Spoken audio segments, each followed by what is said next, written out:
Lagi ngapain, Ja? Ci lihat deh. Apaan? Serem banget. Ada berita babi ngepet dong. Hah? Babi ngepet? Gimana, Ja? Gak tahu di kompleks sebelah ini Pak RT ngirimin nih. Pak RT mau ngirimin Di grup apaan? komplek. Katanya ada yang nemuin babi. Tapi Babi. nggak tahu, katanya sih babi ngepet. Ngepet.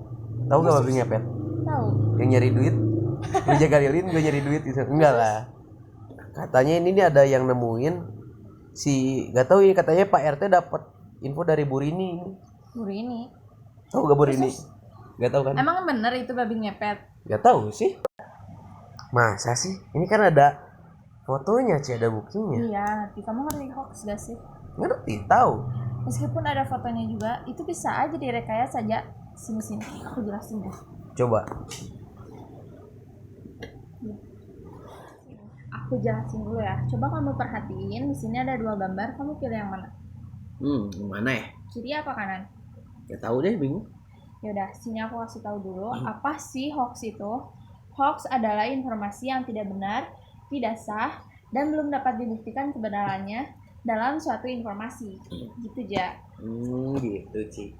Dalam Kamus Cambridge, hoax yaitu tipuan perbuatan, perkataan yang tidak jujur, palsu atau bohong, lelucon belaka dengan tujuan menyesatkan dengan kegiatan mengakali, trik perkara menipu atau mengecoh disebut juga dengan hoax.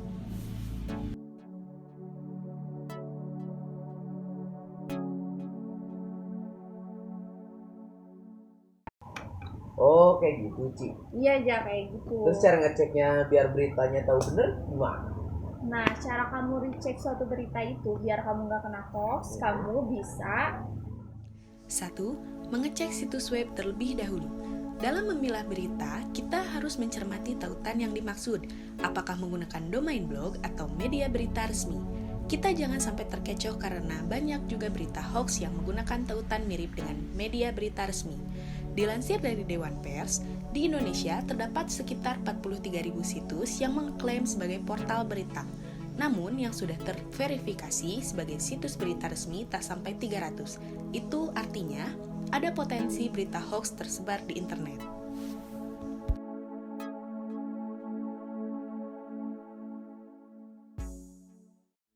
2. Periksa fakta dengan mencari tahu asal sumbernya. Kita harus perhatikan asal berita dan sumbernya. Apakah dari institusi resmi seperti KPK atau Polri? Kita juga bisa mengecek dan membandingkannya dengan siaran pers langsung atau media berita. Selain itu, kita perlu membedakan antara berita yang dibuat berdasarkan fakta dan opini. Jangan sampai kita terjebak dengan pendapat dan kesan dari penulis berita yang cenderung bersifat subjektif. 3. Cek keaslian foto. Bukan hanya tulisan saja yang bisa dimanipulasi, ada kalanya foto atau video diedit untuk memprovokasi. Kita bisa mengecek keaslian foto dengan pencari Google Image. Kita tinggal unggah foto tersebut pada tautan image google.com atau menggunakan fitur drag and drop. Nantinya, hasil pencarian akan menyajikan gambar serupa yang terdapat di internet agar kita bisa membandingkannya. 4. Antisipasi judul berita yang provokatif.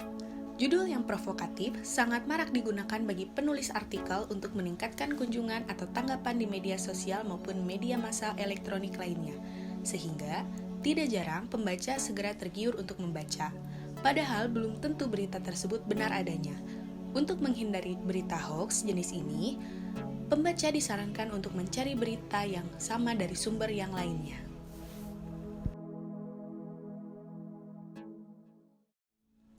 5. Jangan sharing sembarangan.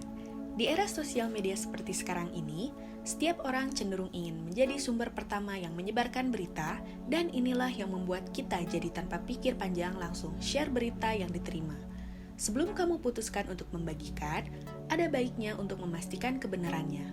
Kebiasaan setiap orang adalah hanya membaca judul dan headline saja tanpa membaca secara keseluruhan.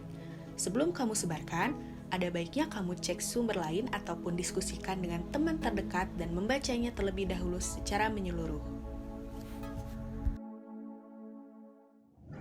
Jadi gitu, Za. Oh, jadi gitu, Ci, biar Ya. kita tahu kalau berita itu asli nggak hoax. Yap, betul sekali. Yaudah Makasih deh. banget, Ci. Sama-sama, Za. Yaudah, Za. Aku cepet dulu ya, Za. Oke, Ci, oke. Oke. Mantap.